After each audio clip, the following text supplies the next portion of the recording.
حضور علیہ الصلوۃ والسلام کی سب سے چھوٹی لخت جگر، پیاری لخت جگر سیدہ طیبہ طاہرہ حضرت فاطمہ الزہراء رضی اللہ تعالی عنہا کے نکاح اور شادی کا سن 2 ہجری میں سیدہ فاطمہ کی حضرت علی کے ساتھ شادی ہوئی۔ یہ شادی کیسے ہوئی؟ آج ہمیں بھی شادیاں ایسے کرنی چاہیے جیسے حضور علیہ السلام نے اپنی لخت جگر کا نکاح فرمایا حضرت علی کے ساتھ، اور جیسے حضرت علی نے رشتہ مانگا اور حضور نے رشتہ دیا، اور جیسے شادی ہوئی اور جیسے ولیمہ ہوا، اور جیسے خاتون جنت جو جنت کی تمام عورتوں کی سردار خاتون ہے سیدہ فاطمہ رضی اللہ عنہ، جن سے حضور بڑا پیار کرتے تھے، جن کے بارے میں حدیث میں آتا ہے کہ وہ جب آتی تھی تو حضور صلی اللہ علیہ وسلم ان کے استقبال کے لیے کھڑے ہو جاتے تھے۔ یہ وہ سیدہ ہیں حضور کی لخت جگر، جن کی چال ڈھال حضور جیسی تھی۔ ما کانت مشیتها تخطئ عن مشیتی رسول اللہ صلی اللہ علیہ وسلم، یہ حضور کی چال کی طرح چلتی تھی۔ سیدہ فاطمہ رضی اللہ عنہا جوان ہو گئی، آپ کے پاس سیدہ فاطمہ کے لیے بہت سے رشتے آئے۔ صحابہ بھی یہ چاہتے تھے کہ حضور کے ساتھ نسبت قائم ہو جائے، اہل بیت کی نسبت نصیب ہو جائے، حضور کی رشتہ داری کا شرف مل جائے۔ یاد رکھو، حضور سے جنہوں نے رشتے لیے یا رشتے دیے حضور کے ساتھ تعلق قائم کرنے کے لیے، نسبت جوڑنے کے لیے، حضور کے خاندان کا حصہ بننے کے لیے، سیدنا ابو بکر نے آپ کو اپنی لخت جگر نکاح میں دی، جوڑ نہیں تھا۔ حضور پاک کی عمر 55 سال، سیدہ عائشہ کی عمر 9 سال، حضرت عمر نے اپنی لخت جگر حضرت حفصہ کا نکاح حضور سے کیا، صرف نسبت قائم کرنے کے لیے، اللہ کے نبی سے تعلق جوڑنے کے لیے یہ رشتہ قائم۔ حضور علیہ الصلوۃ والسلام کے ساتھ یہ نسبت قائم کرنے کے لیے مختلف حضرات نے آپ کو پیغام نکاح دیا۔ حضرت ابو بکر نے بھی پیغام نکاح بھیجا، حضرت عمر نے بھی پیغام نکاح بھیجا، صرف حضور سے تعلق قائم کرنے کے لیے۔ اور بعض روایات سے معلوم ہوتا ہے سیدہ عائشہ کا نکاح سیدہ فاطمہ سے پہلے ہوا، اور سیدہ فاطمہ حضرت عائشہ سے عمر میں کچھ بڑی تھی، یہ بھی روایات میں آتا ہے، لیکن حضرت عائشہ کا نکاح پہلے ہو گیا۔ حضور کو خدمت کی ضرورت، آپ کی زوجہ سیدہ خدیجہ کا وصال ہو چکا تھا، اب آپ کے نکاح میں سیدہ سودا تھی، حضرت سودا بوڑھی عورت تھی، آپ کو خدمت کے لیے ضرورت تھی، اس لیے حضرت ابو بکر نے حضور کی خدمت کے لیے حضرت عائشہ کی 9 سال کی عمر میں حضور کے ساتھ رخصتی کر دی۔ حضرت ابو بکر نے حضرت فاطمہ کا رشتہ مانگا حضرت عائشہ کے ذریعے سے۔ حضور علیہ السلام نے اشارہ کیا کہ مجھے اللہ کے حکم کا انتظار۔ پھر حضرت ابو بکر نے خود رشتہ مانگا، آپ نے اعراض فرمایا، اس لیے کہ حضور نے کوئی کام اللہ کی مرضی کے بغیر نہیں کرنا تھا، آپ کا ہر کام اللہ کے حکم سے ہوتا تھا۔ حضرت عمر نے بھی یہ شرف حاصل کرنے کے لیے سیدہ حفصہ کی معرفت رشتہ مانگا اور خود بھی مانگا، لیکن حضور کا جواب یہی تھا، میں اللہ کے حکم کا پابند ہوں۔ ابو بکر و عمر سمجھ گئے، سعد بن معاذ سمجھ گئے، مہاجرین سمجھ گئے، انصار سمجھ گئے کہ اللہ کے نبی علیہ السلام کو رشتے کے لیے کسی اور کا انتظار ہے، لیکن فکر بھی تھی کہ حضور کی صاحبزادی لخت جگر جوان ہے، سب کو فکر تھی ان کی جلدی شادی ہو. حضور کی تعلیم یہی ہے. آپ نے فرمایا ثلاث لا یؤخر، 3 کاموں میں دیر نہ کرو. الصلاۃ اذا اتت وقتها، نماز کا وقت آ جائے تو نماز کی ادائیگی میں دیر نہ کرو. وقت مستحب نماز کا داخل ہو جائے ادائیگی میں دیر نہ کرو. والأيم اذا وجدت لها كفوا، بے نکاحی عورت کا مناسب رشتہ مل جائے شادی میں دیر نہ کرو.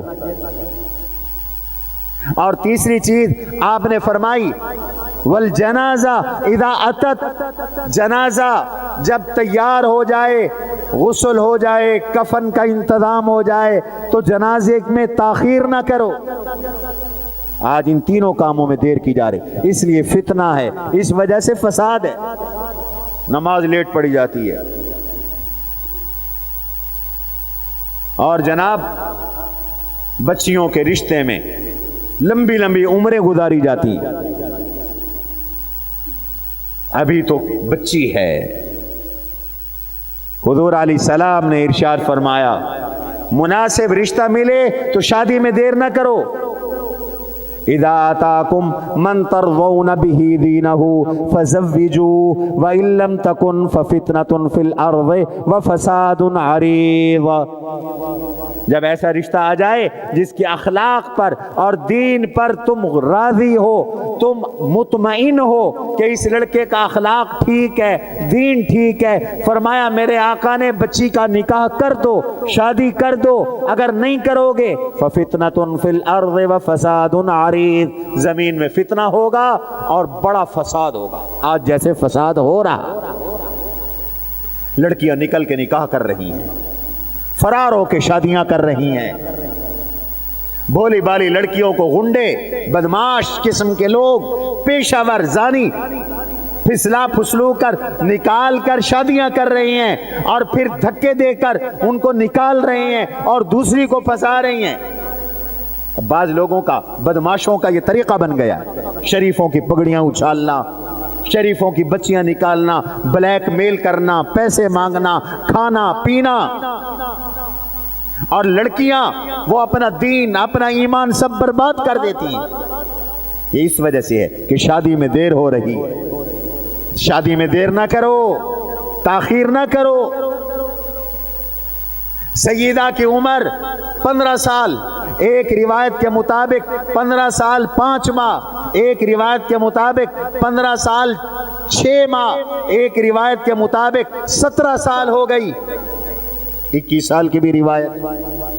فکر تھی. اللہ کے نبی کے خدام کو، حضور کے صحابہ کو، وفاداروں کو حضرت ابو بکر نے، حضرت عمر نے حضرت علی سے کہا علی تم حضور سے رشتہ مانگو، لگتا ایسے ہے کہ حضور تمہاری انتظار میں ہے، رشتہ مانگتے کیوں نہیں ہو؟ حضرت علی المرتضی رضی اللہ تعالی عنہ فرمانے لگے کیسے مانگوں، میرے پلے تو کچھ نہیں. تم نے حضرت علی کو مشکل کشا بنایا ہوا ہے، اور حضرت علی خود افلاس میں، غربت میں انہوں نے زندگی گزاری. یہ لوگوں کو بتاؤ میرے تو پلے کچھ نہیں، کیسے رشتہ مانگوں؟ شرم آتی ہے. روایات میں آتا ہے حضرت ابو بکر و عمر نے بھی فرمایا.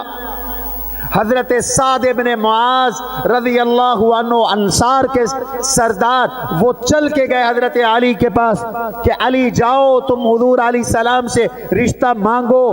حضرت علی گھبرا رہے تھے، حضرت علی ہچکچا رہے تھے. حضرت سعد ابن معاذ نے حضرت علی کو تیار کر کے حضور کی خدمت میں بھیجا. حضور کے پاس پہنچے. عرب کے معاشرے میں تکلف نہیں تھا، بے تکلفی تھی. لوگ خود بھی رشتہ مانگ لیتے، اس کو عیب نہیں سمجھا جاتا. تشریف لے گئے. اب شرم کی وجہ سے بات ہی کرنا نہ آئے. حضور نے فرمایا کیسے آئے ہو؟ حضرت علی کہنے لگے اريد ان اخطب بنتک فاطمہ، میں آپ کی لخت جگر فاطمہ کے لیے پیغام نکاح دینے آیا ہوں۔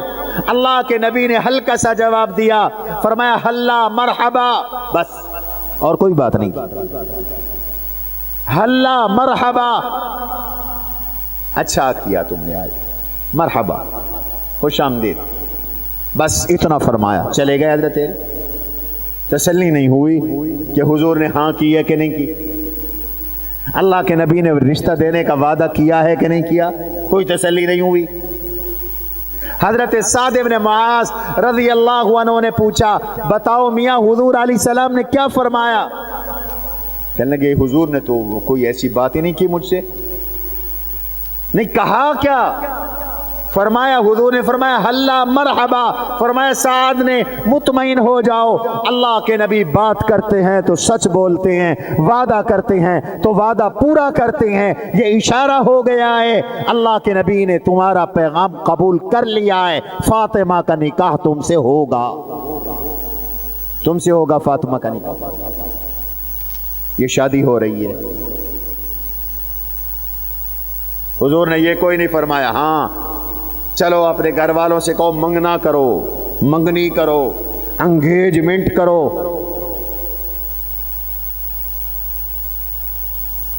شادی اللہ کی رحمت تھی، لوگوں نے اس کو عذاب بنا دیا۔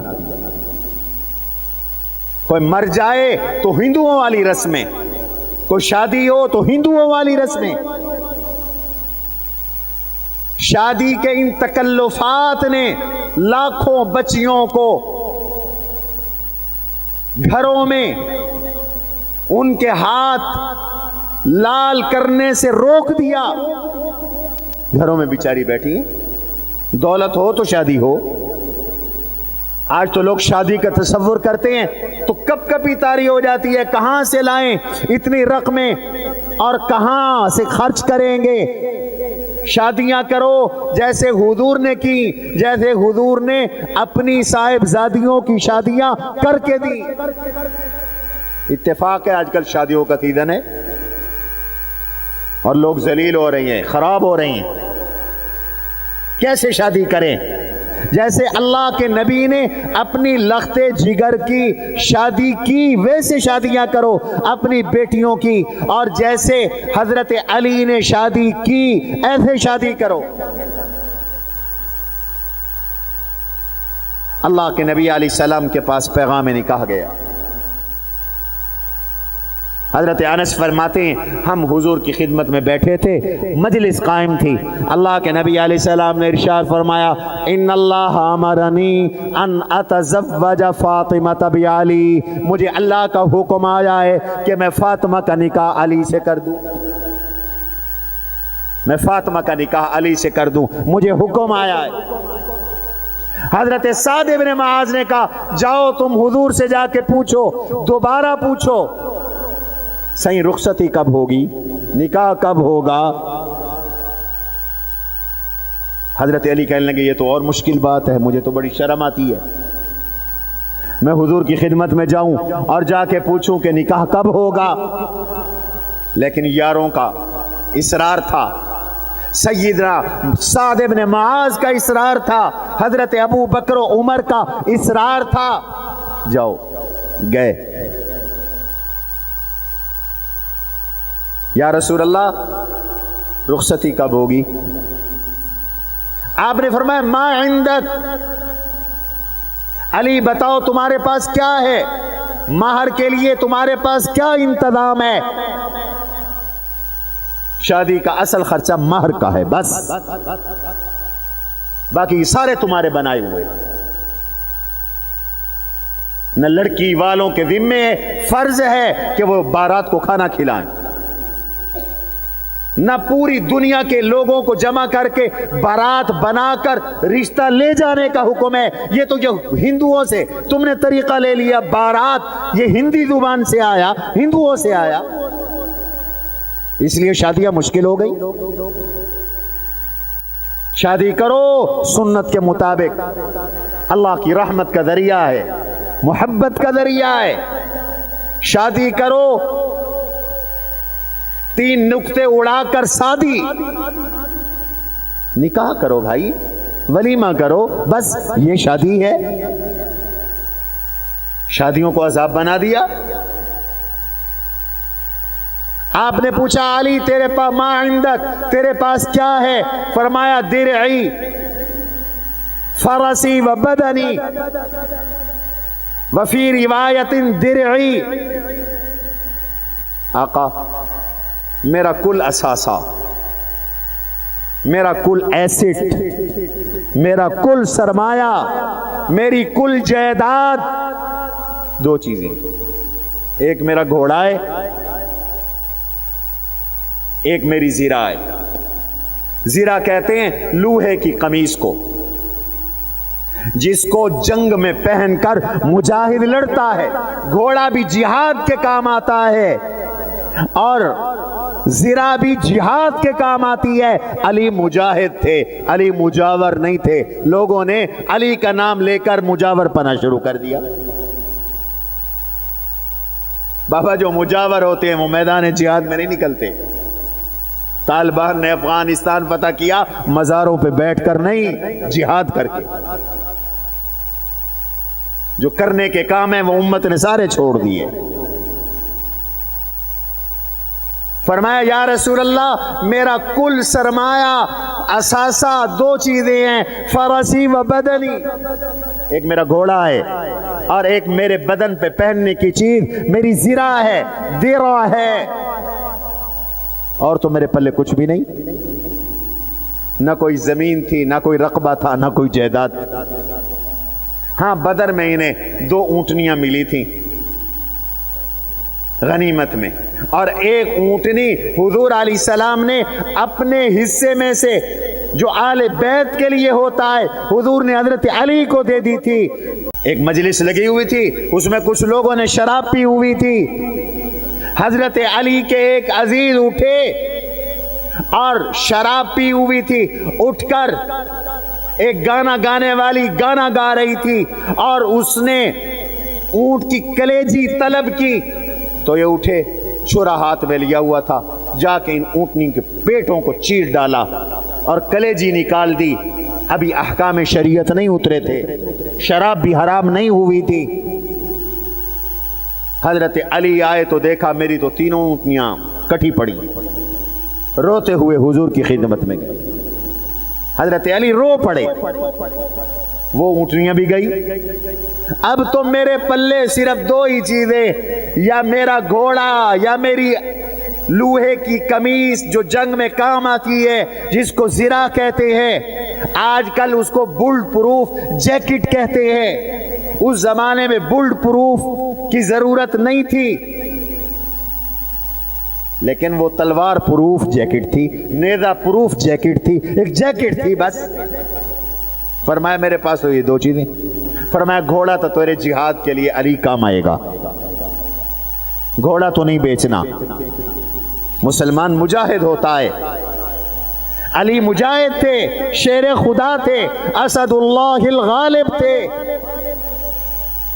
گھوڑا تو نہیں بیچنا، لیکن تم نے آخر شادی کرنی ہے، مار ضروری ہے، مار کا انتظام کرو اور یہ زیرہ بیچ کے آؤ۔ حضور نے فرمایا زیرہ بیچ کے آؤ۔ یہ بی بی فاطمہ کی شادی سنا رہا ہوں آپ کو۔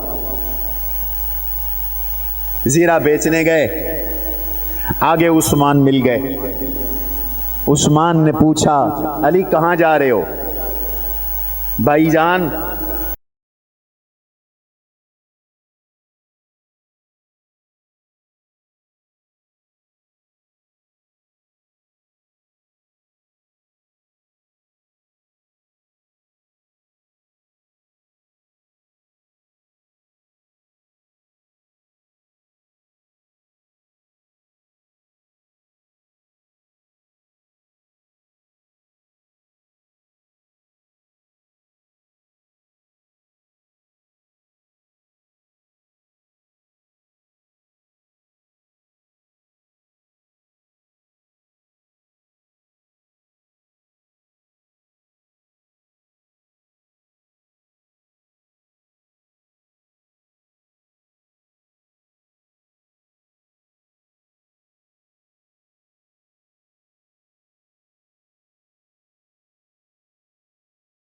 زیرہ بک گئی حضرت علی کی، حضور کی خدمت میں لائے اور پیسے آ کر حضور کی جھولی میں ڈال دیے. سبحان اللہ کہو. اللہ کے نبی نے کوئی پیسہ نہیں رکھا اپنے پاس.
سیدہ فاطمہ کو اللہ کے نبی علیہ الصلوۃ والسلام نے 500 درہم حق مہر دلوائی.